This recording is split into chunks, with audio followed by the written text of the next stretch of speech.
Alright, yeah, welcome back to another Magic Arena video, and today we're going to be going into the Gathering event, which is 60 card Singleton. It's pretty much all you need to know about it, and yeah, I figured today we're going to be playing around with mono black.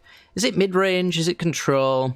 It's hard to say, really. It's kind of a mix of both these days, with standards style of control at least, so yeah. I kind of like that it's a creature-focused control deck, because, you know, the zero creature versions are fun in small doses, I would say, but yeah, it's kind of like the mono black that you would expect. We got a lot of new cards with, like, Sorin the Mirthless as well, 4 mana, 4 loyalty. You can tick up and lose life equal to the top card of your library, and if you do, you lose life and draw it, equal to its mana value, of course. And then -2. Make a 2/3 lifelink flying vampire, and then -7, 13 damage to any target. It's a pretty good card.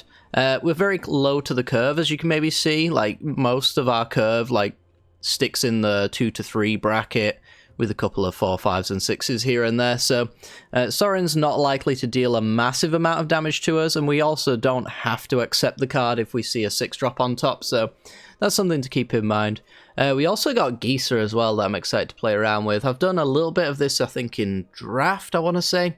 I've definitely played this card, at least. 4 mana, 4/4, and if a creature would die, you exile it instead, and then on your upkeep, you put all the creatures exiled with Geezer onto the battlefield, but they have decayed, which means they die when they attack, essentially, and they can't block. So this means, like, if we've got creatures on our opponent's side with passive abilities, say, for example, we've got the Dragon Necromancer, says if a non-token creature and opponent controller would be exiled with an ice counter on it, and we can cast ice-countered creatures, or permanents, I guess? No. Well, ice-countered spells. Anyway, then, of course, we can get a Dragon Necromancer of our opponent's back that has decayed, which, as long as we don't attack with it, we have, like, the passive ability of it. Otherwise, we can just attack with it, and if it's a big beefy creature like Coma, then maybe we want to do that. But again, it's one of those where, like, Coma has a passive ability that Geezer would probably like to influence. Other than that, though, lots of removal in the form of even, like, Gift of Fangs, -2/2 for 1 mana, seems pretty reasonable. We've got Flunks, Infernal Grasps, Power Word Kills, Priest of Haunted Edge, which gives -X/-X equal to the Snowlands you control. We've got 19 Snowlands, 20 Snowlands in the deck, Faceless Haven. Lots of sweepers, Meat Massacre. We got Path of Peril as well. It's a 3 mana destroy all creatures with mana value 2 or less, which is good on its own, but if we cleave it for 4 white and black, then we can just destroy all creatures instead. And we do have the white-black pathway in here in order to hardcast it, but we also create treasures as well in the form of, like, Shambling Death triggers. We've got Deadly Disputes and things like that. So there are ways for us to produce that white mana, but it's not the end of the world if we don't get that either. And we also have the red-black pathway as well, because we've got Valky, God of Lies. Again, if we have a treasure, pretty good, then Tibalt can come out hard-casted, otherwise, you know, we do our thing. But yeah, I think that's basically all I need to say about this particular deck. Hopefully you guys enjoyed today's video, and if you do, make sure to hit the like button and subscribe, and without further ado, let's continue. This video is brought to you by the generous support of our wonderful patrons and channel members that you see here. If you'd like to support the channel and get access to cool content like sneak peeks, bonus videos, polls on future content, or access to a personal deck critique from myself every month, then hit the join button down below, or check out the Patreon link in the description. With all that said, let's get into the gameplay. Alrighty then, opponent goes first. We got turn 1 Eye Twitch, so we're going to keep. Even got Village Rights, a little bit of a sweeper after that, and card advantage engine, so I would say for the most part we've got everything we need. Paladin class is very annoying, we don't have an answer to that, so permanently going to be taxed by 1 extra mana for the rest of the game. I think it gives, like, double strike for its level 3, right? Yeah. +1/+1 for each other attacking creature and double strike. But that just means, you know, single target removal is going to be kind of effective. Can't kill the Candle Grove Witch here. I'm okay doing that, I think. Oh, nearly clicked on my own creature. Because I'm thinking of attacking and then going for village rights, so my wires just got a little bit crossed there. Yeah, kind of like the idea. I can't do it on my opponent's end step because of the paladin class. And I wouldn't mind some single target removal spells here. Let's get environmental sciences to make sure that we don't get mana screwed at any point during this game. Skullport, Merchant, and Priest. Pretty good. That's a -3/-3 on a 0/4. So we could probably block whatever our opponent plays here and then kill it on the following turn. Quite easily. Okay. Well, yeah, I think the plan still stands here. So -4/-4, so they'd have to get 2 life gain triggers or upgrade the paladin class plus a life gain trigger. And then do a little bit more than that as well on top of it. So I'm feeling fairly comfortable with our position. So this says, can't be blocked by creatures with power 4 or greater, so we can block it. And it's dead, Jim. What about environmental sciences to thin the deck? It looks like we didn't really need this card after all. Kill the priest. I guess we can Valky first. I want to see what this card is. And potentially kill a follow-up. It's a candle trap. Okay. No big deal. Let's kill the priest. They get a spirit.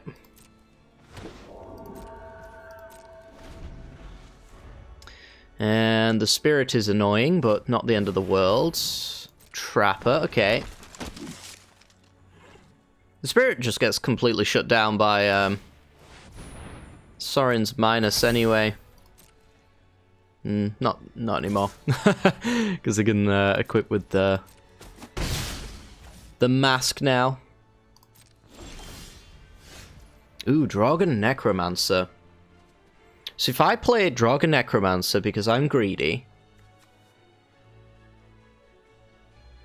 then I could sweep the board X3 and then gain a Gavany Trapper out of it, plus whatever my opponent might play next turn. I am greedy, so I'm going to do that. And we'll pass the turn because we can't swing through. I mean, it's only at the cost of taking like 3 damage here, making this play. Otherwise, I could have swept with the Meat Hut Massacre. I was kind of hoping our opponent's draw there would be a little bit more effective than a land drop. Although they just missed the opportunity to level this up and gain a lot of damage in the air. I think they did.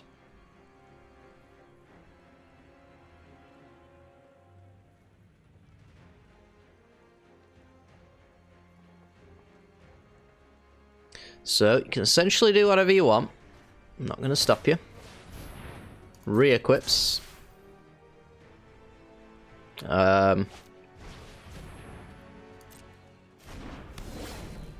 Candle traps their own cards.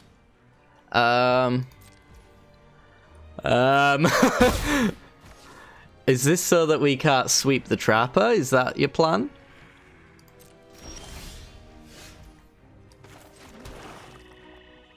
I'm not sure I completely understand what just happened here. Prevent all combat damage that would be dealt by the enchanted creature. But not to it, so our opponent can block.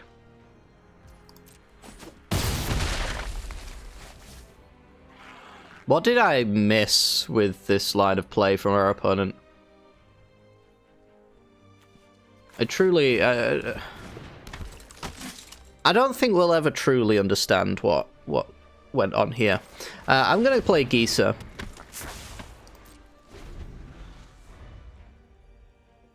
I guess I know the actual outcome, which is create confusion in the ranks. Because now I'm wondering why that happened, as opposed to our opponent just probably making an oopsie. I'm wondering what was the master plan of candle trapping your own creature. Okay, that's a 2-2.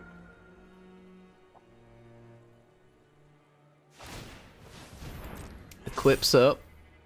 Sure. So I think I'm just gonna X3 Meat Hut Massacre and be done with this board state.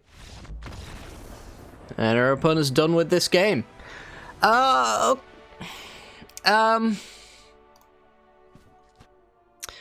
that confusion's gonna linger for quite some time, because I still don't know what happened. Ooh, let me know down in the comment section below if your brain isn't hurting from those lines. Well, we got our first win. We got our Cathartic Reunion sleeve. Pretty nice sleeve. I like it. Don't imagine I'll use it very often, but I'm sure there'll be like a... You know what? Maybe Chandra Tribal. I'm kind of tired of using that Chandra on Fire sleeve. Maybe this is one. And we'll get a PianoJester in there, and then it'll be a flavor win of the ages. Maybe that's the plan. Alright, without further ado though, let's continue. Alrighty, on the play, we got a turn 1 removal spell. We're probably not going to be using it. We're going to go turn 2 Dream Devourer, most likely. But this is a good enough hand. I mean, earlier game interaction hands, I think, is all you really need. More lands, even better. Hand those over to me. Dream Devourer, go. So this is both a threat and a ramp spell of sorts. So I'm definitely going to Gift of Fangs. I'm not foretelling. Gift of Fangs the Catilda. And then, to be honest, I'm kind of thinking, let's just foretell Hero's Downfall. Why? 2 extra damage. And 2 spells next turn. Or Hero's Downfall plus another foretell. Okay, Aspirant definitely wants to die. Yep. Right, so let's swing in. You can foretell at any point during your own turn, so if our opponent blocks, Luminarch Aspirant will die. They have figured that out. You can't foretell a card and play it on the same turn, so I think what I'm actually going to do... I don't really want to use Hero's Downfall on it when I can use Flunk. So I think I'm just going to flunk it. Because I think my plan was always going to be flunk, play Skyclave, so I'm not really losing out on much by, you know, bluffing with this 0-3. I'm actually only standing to potentially gain value out of that. So I think attacking for 0 there makes sense. There's no hasty shenanigans on the way back as far as I'm aware. Alright, Torrens cannot be allowed to live. This is a guarantee. Alright, let's foretell the Meat Hut Massacre. That's a good foretell. At least I hope it is. Alright, and then let's kill the hero, Torrens, who I know to be quite a powerful creature. And put her up onto 13. We could end up falling behind here a little bit as time goes on. Mostly as you can maybe see we are on 1 card to our opponent's 4. But the ability to catch up with this Meat Hut Massacre is pretty much just going to make that irrelevant, I think. And we can even get in with a Faceless Haven.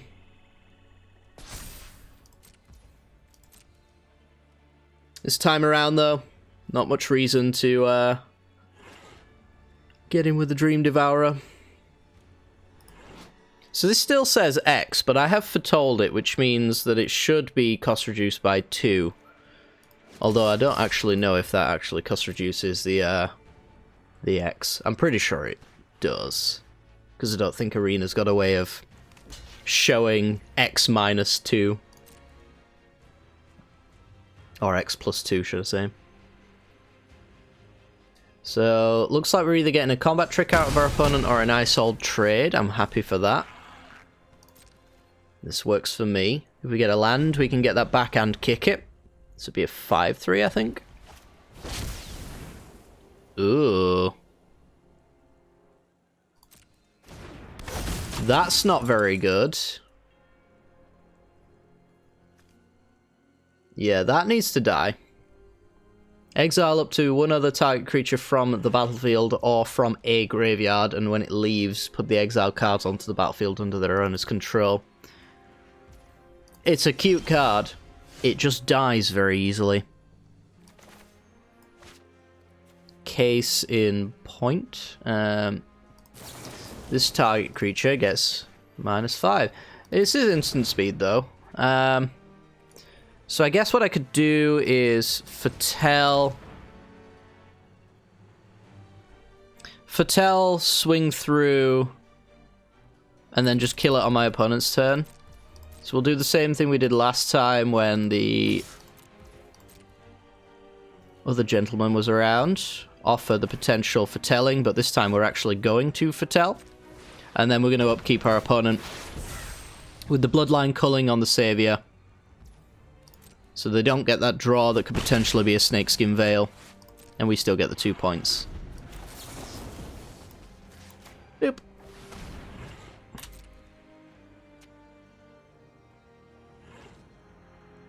Oh, one of those 2 cards, Snakeskin Veil. It gains Indestructible. Well, hate to be the bearer of bad news, that's not how that card works.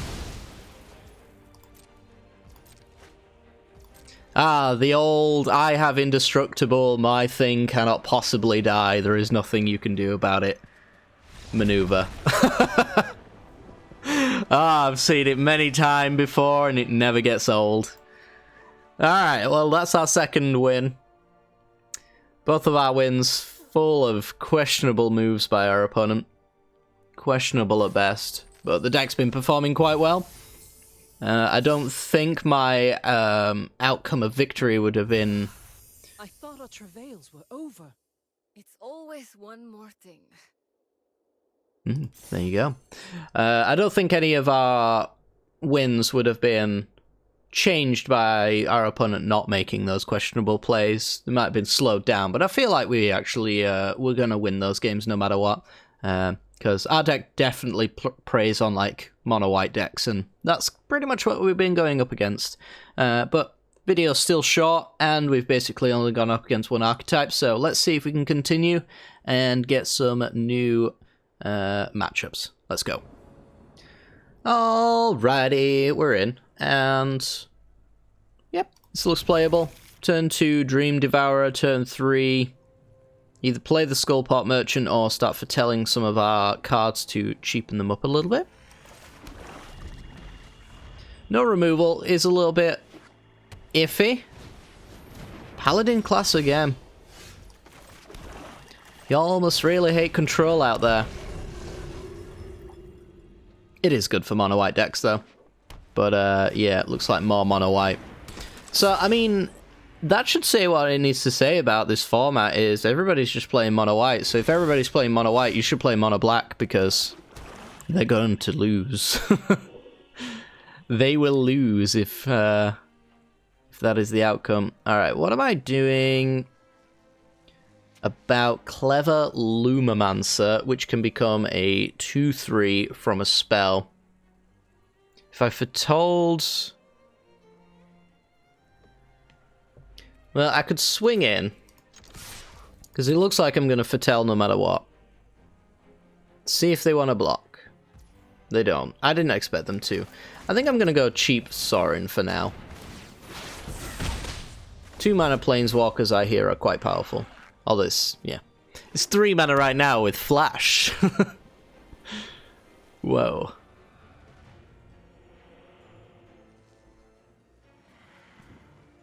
So a Lumamancer in a mono-white deck. Perhaps they're going for that kind of,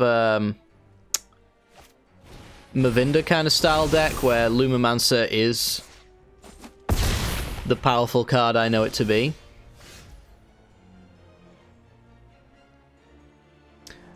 So let's just go with Enrica here. Each player sacks a creature. We'll just get rid of the Dream Devourer. I feel like that's a fair trade. Opponent can do whatever they want with the Enrica. I feel like we've got our value out of it. Our Dream Devourer is kind of losing its value as an early game ramp spell as we draw more lands anyway, and we're already up to 6, which means we're at the top of our curve. So it's now just kind of a case of playing our cards and being happy that they're good. We're going to go Sorin minus, play Skullport Merchant. Probably should have gone to combat first, because there is a draw effect here that I was almost certainly going to want to use. And I guess we can get in for 1. Yep, pass turn. This is a 3-drop, so it doesn't die to 1 mana. Bloodchief's Thirst. So this is a 3/4 with a leveled up Paladin class, but we still got the Merchant to block it, so we don't care. That is a card. It is certainly a card. Right, let's get Sorin doing his thing. Would I like to lose 3 life for a Blood Mage? Sure. Because I'm going to go Soul Shatter, get rid of the Angel of Destiny. Then we're going to play the Blood Mage. Our opponent's going to scoop any second, I can tell you right now. I will draw another card and lose 1 life, because I do not value my life total. And we're also going to transform, gaining lots of life. Look at that. Beautiful. I'd say that was a fairly successful turn. Portable Hole for a vampire token, I guess? Yeah, sure. That does have value. If this card is not of use, they definitely want to level up their Paladin class and start swinging in. Because I can't kill the Kindly Ancestor, and it can gain them life back that they're going to lose in the air here. I'm in no rush to kill it. Not attack him. Okay. I mean, I guess it is just a case of attacking, gain 3, I swing back, they gain 3, but... you know. It's about sending a message. Right. And the message is, why haven't you conceded yet? You require my aid. Subservience will be rewarded. Boop.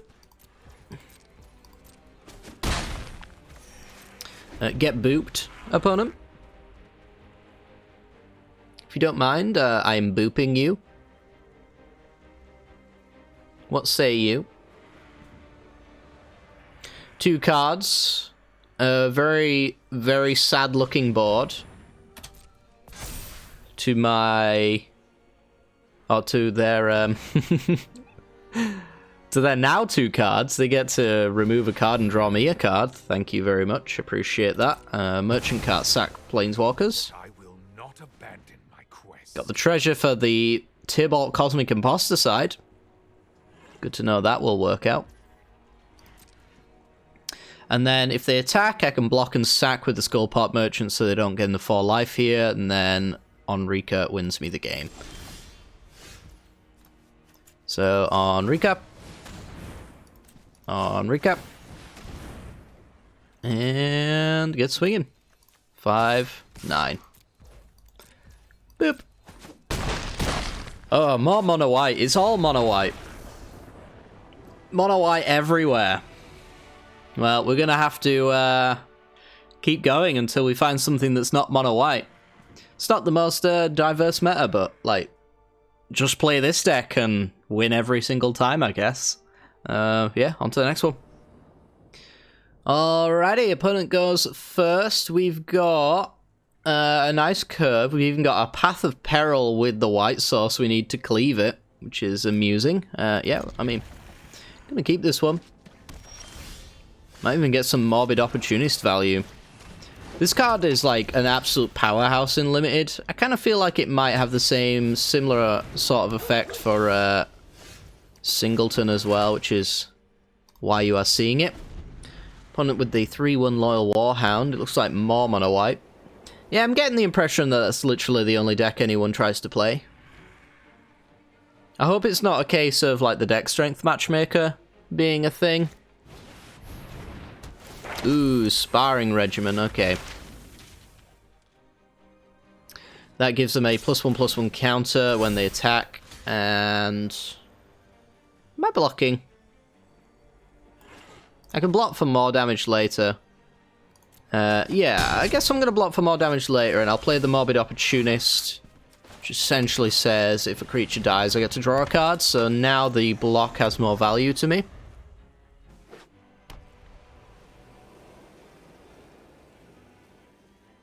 You can always Path of Peril later as well. This only gets rid of 2 CMC cards, or 2 mana value. I'll never stop saying CMC, I don't think. I'm getting that impression quite quickly that CMC is just absolutely drilled into my brain. Mana value just doesn't matter to me. Grandmaster of Flowers. Consider the evil in yourself. How dare you, opponent? How very dare you? I'm not blocking. You can't make me. I won't do it. I will not do it. Right. Let us... are we sweeping? This feels so bad sweeping this board, but... I have to deal with the Warhound. If I played, like, the Fell Stinger, I'm losing life doing that, and this gets even higher on the ability to murder. This can't attack. I kind of feel like we are just going to go with the Path of Peril here, and we'll do it without the cleave, so I get to draw a card, and I get to learn, and attack the Grandmaster here. Baleful Mastery is a huge hit, means I don't have to care about getting Necrotic Fumes. Maybe we just get Pest Summoning for now. Yeah, I kind of think Pest Summoning might be where we're looking to be. So, attack you, bring you down. Needs to get to 7 before it becomes a 7/7.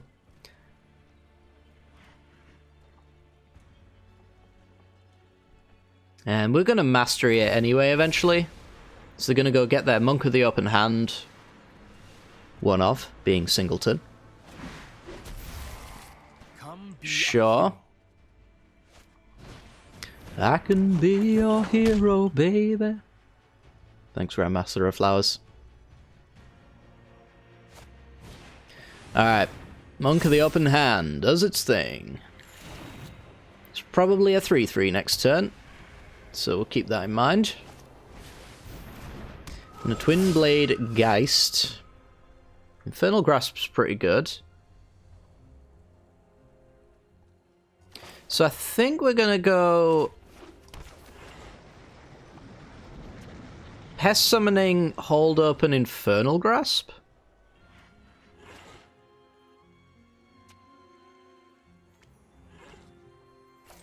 I guess we can even attack him with the Morbid Opportunist.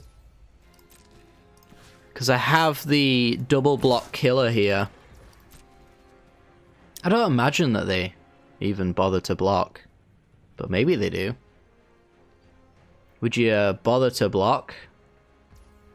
Yeah. There are better ways to behave. So they want to keep their Monk of the Open Hand around. They don't want to risk me pumping the Morbid Opportunist. Which is it's totally fair. I'm just here to kill a creature and draw a card. I need to gain some life. It's getting a little bit spooky on that front. But I suppose the Meat Up Massacre does gain me some life, so It's not the end of the world. This is sorcery speed, right? Yeah. Everything about this card is bad.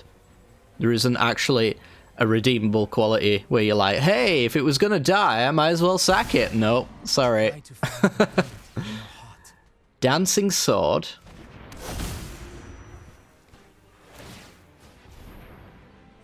Equip. It's a 3/2 double striker now.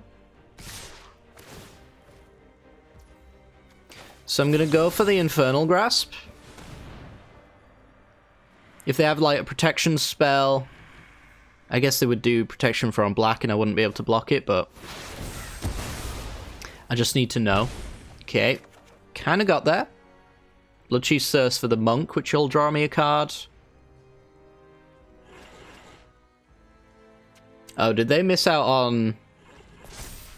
Oh no, that's fine.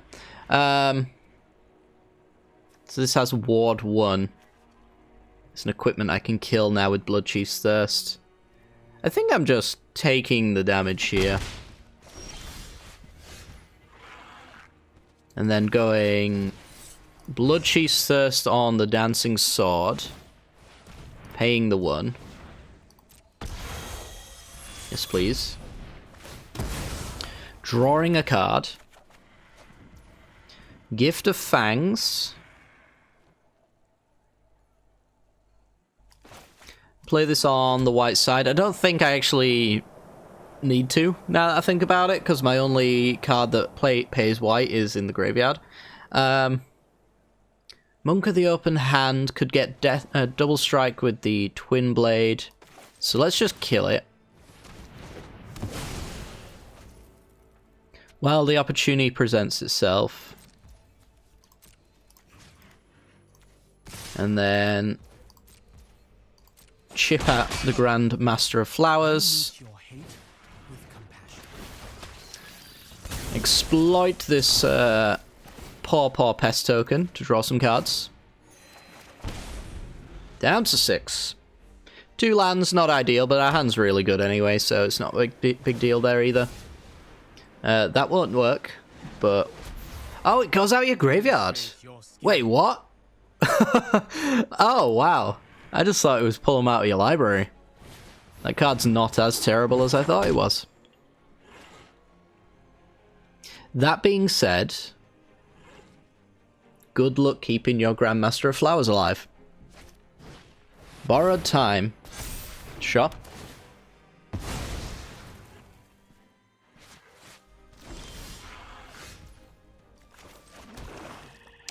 So... Hive of the Eye Tyrant can kill the Grandmaster. Would leave me with 2 mana, which I guess I could use Baleful Mastery.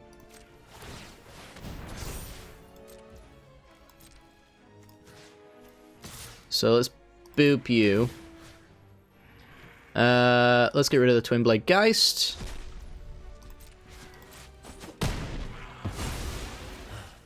Evil flourishes now. And see what you want to do. If they attack me, I'll block with a Pest and draw a card and gain 1 life. This deck absolutely shreds mono white, good lord. It's not even close. Uh-huh. Blockers. Gain 1 life, draw a card. If they do anything spooky, I've got Exile. Thank you. Yeah, Morbid Opportunist belongs in this deck. It's a deal. Oh, wow. Jadar, card draw, absolute monstrosity with the Opportunist here.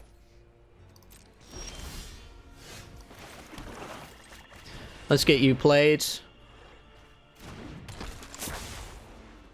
I don't think I'm in any rush to kill my opponent or threaten to kill them. I think I'm just going to pass with the Bloodline culling open and the Baleful Mastery available. My other option was to Hive and get rid of the Grandmaster of Flowers, just in case they've got a way of getting that back.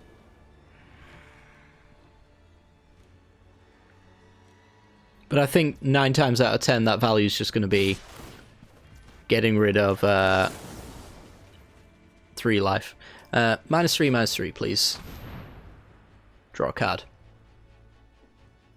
Concede whenever you feel like.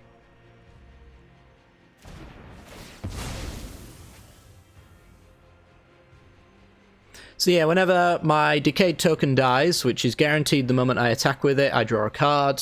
If I kill my opponent's creatures on their turn, I draw a card. Wow, you are running Doomscar in your deck. Honestly, not a thing I was expecting to see. You got me there. But I also don't really care. So let's play Onrika Domnathi.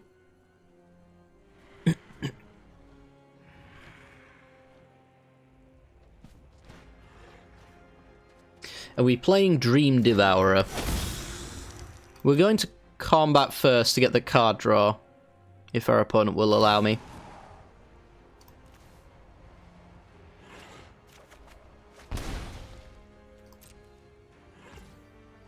I think that means I'm playing Dream Devourer.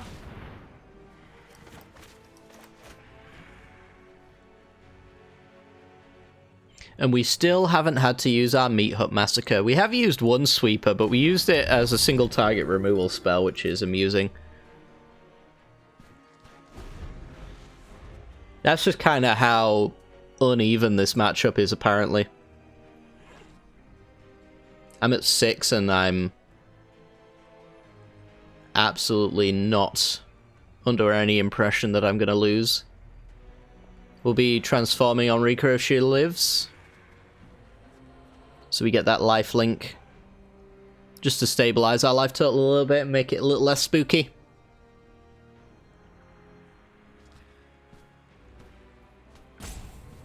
And then probably a mega foretelling for the Dream Devourer unless we draw something very good off the top. I'm not confident that's going to happen. Though we did just draw like 2 lands, so, you know, odds are that we're going to draw some good stuff. Opponent passes. Okay. Yep. More lands. Alright, well, Hive, do you care about that? Flying, Death Touch, and or Lifelink. You just get Menace. So, there's no value there. Yeah, let's just transform you. I'm assuming they're not playing something here because of the Onrika sacrifice ability there. That does make sense to me. Patel. Fordell. And actually gonna activate. Because Mastery only costs 2, so we can gain a little bit more life here. Up to 10. And I would say we're very well insulated from anything our opponent can play here. If they go out all out on the board, we can murder them all. If they just go small on the board, we can hit just about anything. Do we pay the student cost of 1 and black to let them draw a card? Whenever one of our creatures attack, it gains indestructible. Well, don't care about that. You. I guess once it's foretold, I'm not allowed to use the super expensive costs.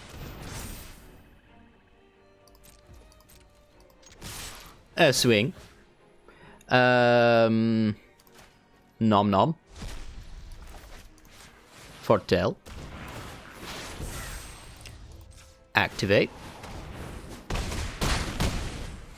You're at 5. I have a Deadly Dispute for 1 mana open.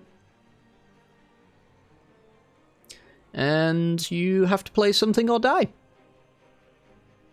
What's the other Fatale card? Is it like Starheim Unleashed? So they could stabilize by playing that, but all I have to do is Deadly Dispute one of my creatures away in X for a Meat Hut Massacre, and I'm sure I'll have the cards to continue winning the game.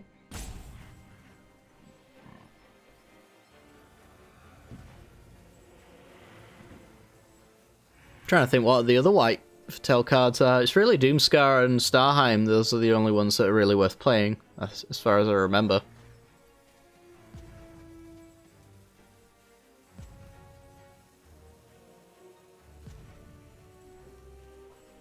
It's weird because unless you're playing against blue, like, there's just some very specific cards that you need to remember. And there's loads of, like, obscure crappy ones in all of the colors, but, like, blue just has, like, all of the good ones.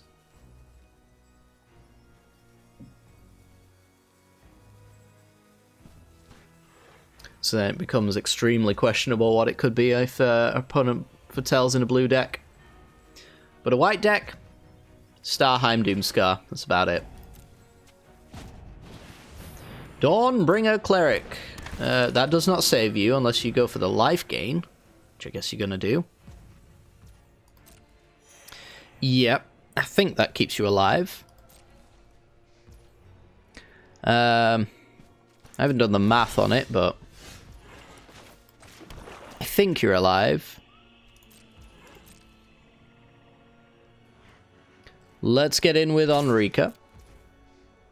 And go to blockers. So it's 3. So 3... It's only +1. So 4... 5... let's just do it. Whatever. Whatever.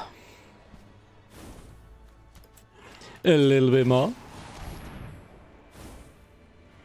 And a little bit more. And a little bit more. Exactsies. There you go. Let's just do it. Nice. They could have had, like, destroy target attacking creature. I mean, they're running Doomscar, so they could really be running any white card in their deck, but, yeah. Wasn't meant to be. What was it? Was it exactly what I thought it was? Oh, it's a Glorious Protector. They could have flashed that in. And lived. But, yeah, the way they were playing, I think they were already defeated. Like, I'm still going to gain loads of life. I'm at 21. I've got a Planeswalker coming in that, you know, leaves our opponent with no board state, really. So, yeah, I think I'm happy with this one. So yeah, if you're playing this event, I honestly couldn't recommend playing any other deck than this one. So I'll leave the link in the description below so you can import it and basically get your free wins. It's good for doing your dailies as well because you are apparently statistically incapable of losing. So yeah, hope you guys enjoyed today's video. If you did, make sure to hit that like button and subscribe for more content like this in the future. Let's hope that we win forever. And yeah, take care and peace.